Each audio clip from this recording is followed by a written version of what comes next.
Welcome back to Broke Boys Podcast, future number one podcast in the world. This is episode 19. I'm Frankie, and this is Colin. How's everyone doing? Ah, man.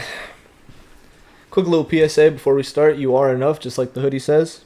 It's a tough hoodie, bro. Thank you, I appreciate that. And then, yeah. Colin, our good boy, went on a little journey pretty amazing recently in Hawaii. Journey. He found himself again. Honestly, a little bit, bro. No, I think it did mature me. So, a little backstory.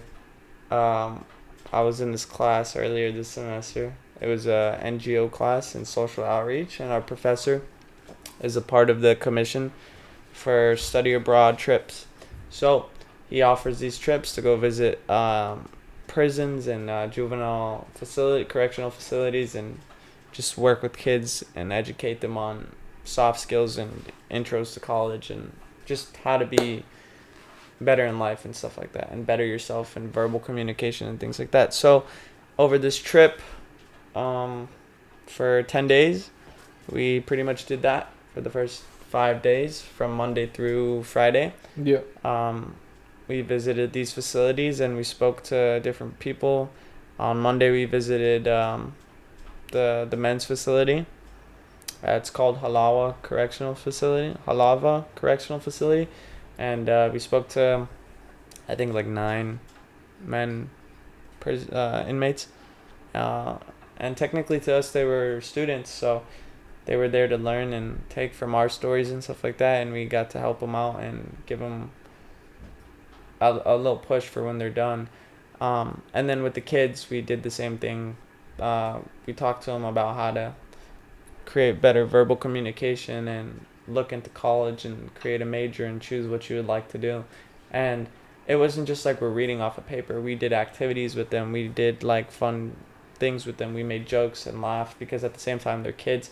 This shirt I'm wearing, I specifically wore this shirt because I want to talk about it. But What does it say? It says Misguided Youth. Oh, it actually goes hard. Yeah.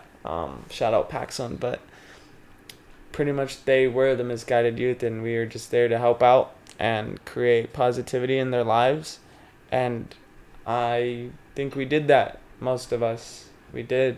We were there for 10 days, and like, I don't normally cry, but like when we were leaving, like, I got close with some of them, and hearing like their stories, man, they're only like 17 and they have like a 10-month-old baby, and just talking to them and stuff like that. One of our last lessons was like motivation and stuff, and I gave them a little speech at the end. I was just telling them about like, hey, after this, like, life might get hard, but for those of you with like families, like, just remember you have those people there for you, so you don't have to strive back into bad habits and things like that, which is what we were trying to teach them how to get out of. So pretty amazing trip. Spent 10 days in Hawaii, free time almost every day after our sessions. Hung out with our best friend Nathan. Shout out Nathan. Pretty much every day. We were gonna film the podcast when we were out there. But we really got busy most of the time, so it was really hard. But met a lot of good people, made a lot of new friends, and I might go back in June because apparently the program my professor runs, like, they really want me to be a part of it. And they pay you, so it's pretty cool. But it was a dope experience, definitely something to take and appreciate, you know.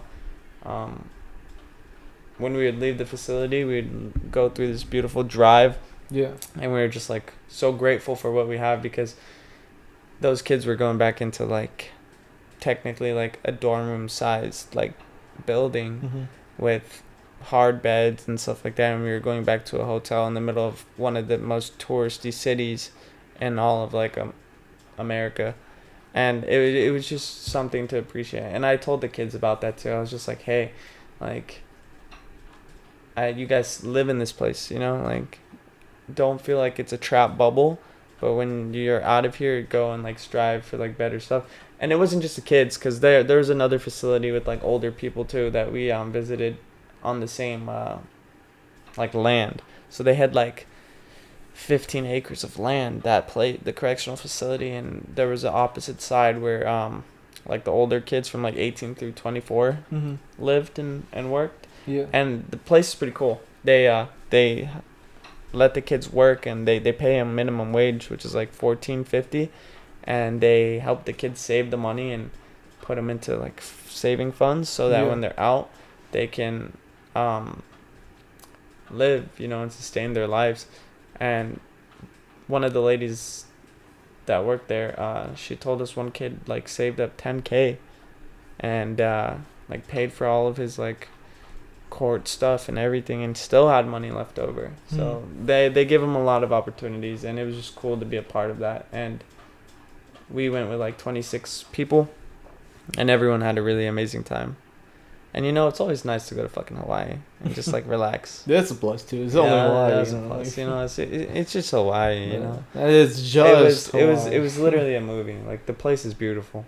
If you guys ever want, take a visit to Hawaii, or ever can, take a visit to Hawaii and appreciate it, because it looks something like out of a movie. The mountains look like they're 3D printed, but they're like beautiful. They are 3D printed, bro. From the man upstairs, bro. From God himself. I mean, yeah, they're beautiful. Isn't it kind of crazy? They're beautiful. Like, we believe that like he created all. I mean, obviously. Yeah, like, no. When I was there, I was it's like, true.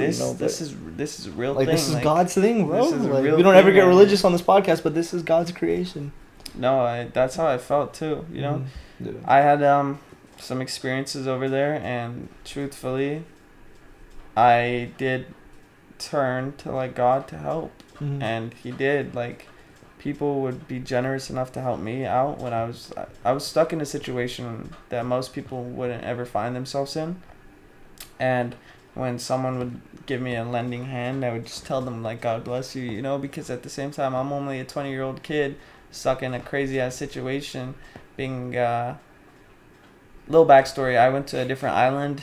I was gonna ask, do you want to tell it this episode or another episode? I'll say it real quick. Yeah. I went to a different island with a friend of mine, and I got stuck pretty much because I ended up missing my flight, and the flight agents didn't want to help me out, and I got stuck for 10 hours waiting for my next flight that was at 6 in the morning.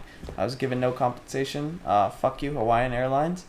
I was given no hotel compensation, no food vouchers, no place to stay, no way of getting around, nothing, except a ticket that was for 6 in the morning, which was based off my original ticket that they claimed to lose. And they kind of shut me out. So I was stuck there for 10 hours, and I took 4 different taxis to 2 different hotels, and I didn't sleep at all. And it was very traumatic, and honestly, like, I guess a learning experience to not like to not just get up and go. Yeah, be a dumbass and like think about your decisions. So I was just very thankful for the people who did help me and the people who supported me. The taxi ride back to the airport from one of the hotels I went to, guy was super cool. He I told him, I was like, man, you saved my life, like picking me up and taking me to this airport. And I was really appreciative of him, and I gave him like $60 tip. So wait, 6 or 60? 60. I gave him $60 because keep in mind it was like 4 in the morning. Oh yeah. So I was like, here's the money for your trouble. Here's all I have, sir. Drive safe. And he was like, no, keep some of it. Like, you're in school. And really, really nice guy. And I was just really appreciative. And I met some people who were stuck there too. And we were all just like happy to get out of there and go home. And I ended up passing out in the terminal when I was waiting for the flight back. And I guess I didn't see who woke me up, but I know it was like a person, some older guy. He woke me up, and I was able to get on my flight and make it back home safe. So it felt like angels were around me too, because when the taxi was coming at like 4 in the morning, I was just sitting on the phone with my girlfriend, like genuinely, we were both praying, because the rain was shining on like some of the like lights that they had in the hotel, and I was like, oh, the car's coming down the hill. And then 5 minutes passed, the car would not show up, and then finally I was like, please, Lord, just help me out with anything right now, and send this man to come and pick me up. And then like after I said that, it was like 2 minutes later, the taxi comes down the street and like down thing, and I was so happy. And the concierge were happy for me because they knew what the position I was stuck in, and they were like, make it home safe, see you later. And I put my shit in the taxi, hopped in that bitch, went to the airport, and then finally made it back to my hotel like 8 in the morning the next day. And then what's crazy is I still went and tried to go educate some people, because I wasn't like, this is not going to stop me. I'm not going to, like, I just need sleep, and I'll get up and I'll go, like, do some work that I'm here for. And it's definitely a journey for sure, but. Look at you, man. Changing the world. For real. One step at a time. One sleepless night at a time, dude. Yeah, no. 24 hours in a random island with no way of getting home or getting to anybody. Yeah. Because everyone else was, like, in Honolulu, and I was just stuck by myself, and I wouldn't have been stuck by myself if the person I was with wasn't selfish and left and was a good person. But that's besides the point. I'm not going to sit here and take anything out on him. He already kind of has what's coming to him. So, it is what it is. Does that thing say 11 minutes or 17? 11, right? 11 minutes? Does that say 11 minutes or 17? 11. 11 minutes, 12 seconds. I'm just wondering. Yeah. But, anyways, great introduction to this episode. Yeah, man. Look at you doing inspiring work, bro. It honestly felt good youth. to like help them too. Like, I got their Instagrams, I got some of their phone numbers. I was like, next time I come back out here, I'll hit you up and we'll go surfing or something like that. Because I had hope that they'll be out soon, and they told me to. Like, one of the kids, his name's Teti. He gets out next month, and he's the one with the baby. And I'm gonna hit him up and just be like, hey man, like, remember you have that baby, and you have your girlfriend, and you have yourself to worry about. And I know it might get hard, but they'll keep you going, like, that's what you just have to have in the back of your mind. And for them to hear that kind of shit, like, it helps. It really does. Cause it helps whenever you hear anyone, like, believe in you. Yeah, and what for you're real. doing. I told him, I was like, motivate, like, you guys can have goals, but if you don't have someone who can help you push, then it's going to be harder for you to get up and go and do it, So, but that's besides the point. You should have started playing "You Are Not Alone" by Michael Jackson, bro. You are not. Yeah, we couldn't have our phones. We couldn't have our phones or any technology around them. But shout out Travis Scott. What? I don't know. I'm trying to segue into the. What does our pops have to do with this, bro? What the pops do? Pops gave me motivation because Pops is a G, and Pops drop new music, new features. Pops be hopping on the features. And on Kid Cudi and 21 Savage. 21 Savage, yeah. I like Kid Cudi's album. I do like Kid Cudi's album. I kind of want to go to his concert when he comes to tour. Yeah, me too. There's a couple of songs that I wouldn't mind listening to over and over again, like the one with Lil Yachty, the one with Travis, and then there's another one that's called Most Aren't Dennis or something. That song is fucking banger. And then 21's album is pretty good too. Like, he's got some different type of music on there that you wouldn't hear from 21 Savage, Yeah, I have to re-listen to it because when I was listening to it, little side story, but I had woken up very early that day. I was running off of like 3 hours of sleep. I went to go do something with my cousin. After that, I was driving home, stuck in Friday traffic. Everyone in California knows Friday traffic's a bitch. But basically, I was falling asleep at the wheel, and I was listening to 21 Savage's album, and it was not helping me at all, so I had to switch music. But while I was, falling asleep at the wheel, at some point, I straight up fell asleep at the wheel, and I was like, you know what, God, here's the wheel, you take care of getting me home. When was this, Friday? Friday, yeah. So I'm knocked out on the road. I'm awake, but I'm asleep. So, like, my car's still going, I'm on the freeway or whatever. And then I wake up and I was like, what the fuck? Where am I? And I'm on the road, bro. And I'm in a curve, like, it's like passing mountains, so I'm like curving. And I'm like, how the fuck am I doing this while asleep, Wait, was it a curve the whole time? Was it just windy roads? No, it was windy. It was straight and then it went windy. And I fell asleep when we were going straight, and I woke up when we were already going windy. When the road was windy. He's like, wake up. I was like, what Frankie, the hell? You gotta wake up right now. I was like, what the hell? Where am I? You gotta wake up now. So yeah, that was my experience with the 21 Savage album. I have to give it a listen, but I don't know. Yeah, that's a good way to die though, listening to 21 Cent. You're going out. I think I stopped during Red Room. After Red Room, I fell asleep. Oh no, bro. Yeah, you go murder someone or yourself, bro. Red Room. I'm taking everyone down with me.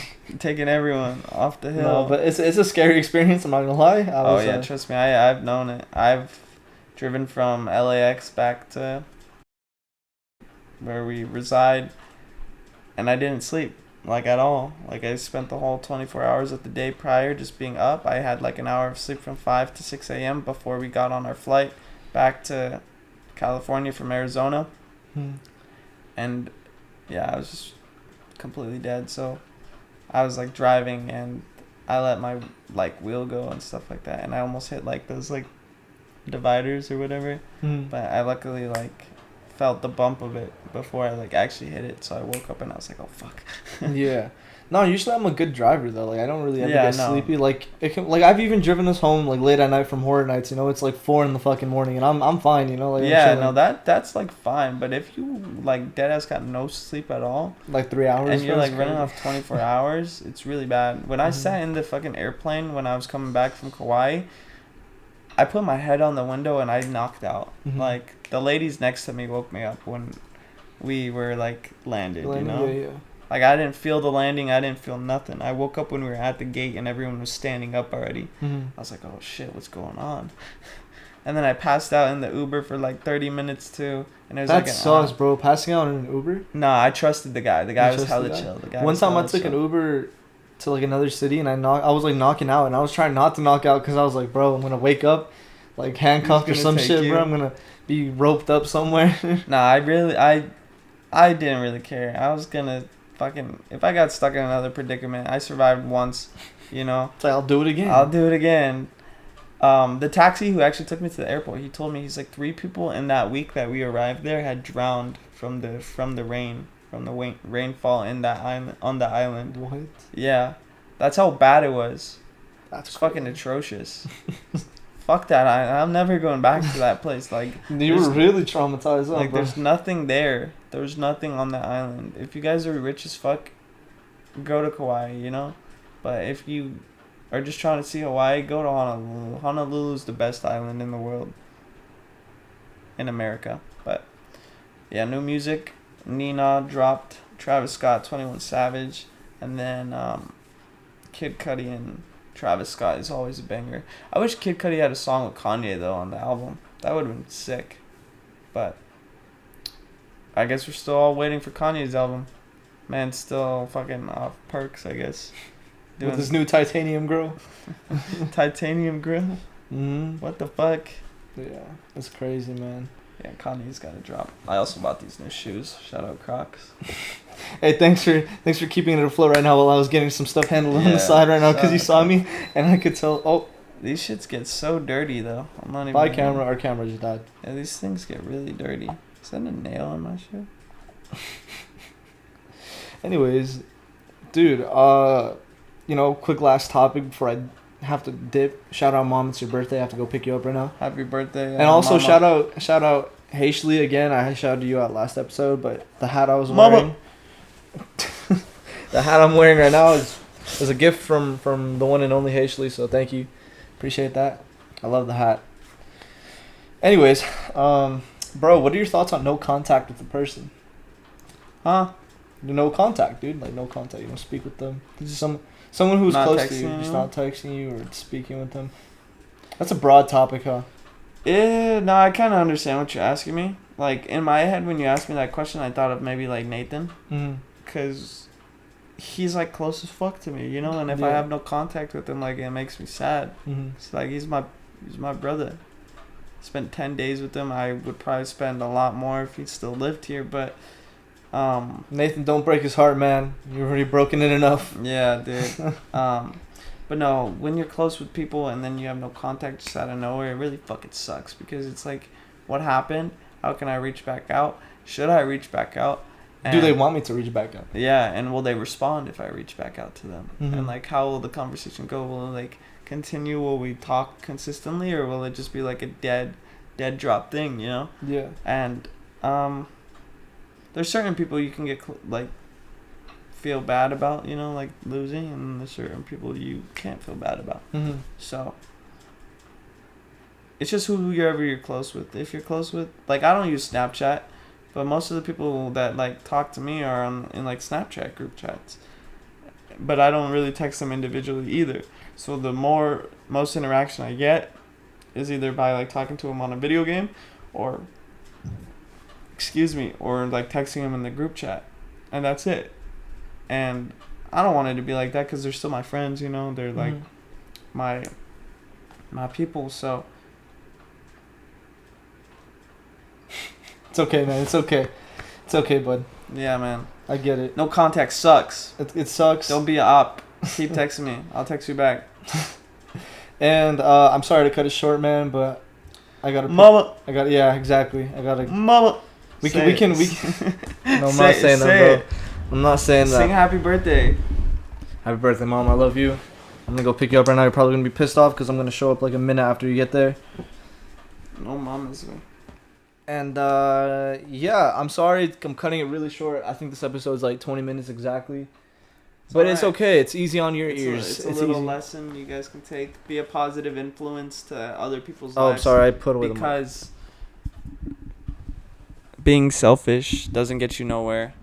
I was left with the selfish person, and I ended up surviving. And it's just, you gotta take one step at a time, and trust yourself, and trust the people you're around, and know who you're around. And shout out Dr. Reese and everybody that was on the trip with me. Fuck you. Oh, goddamn. Okay. Well, don't forget, you are enough, you are beautiful, and you are loved in this world. Until next time, this is Frankie. And this is Colin. Don't forget to like and subscribe and add us to your favorites and all that beautiful stuff. Colin, you can go ahead and do your thing.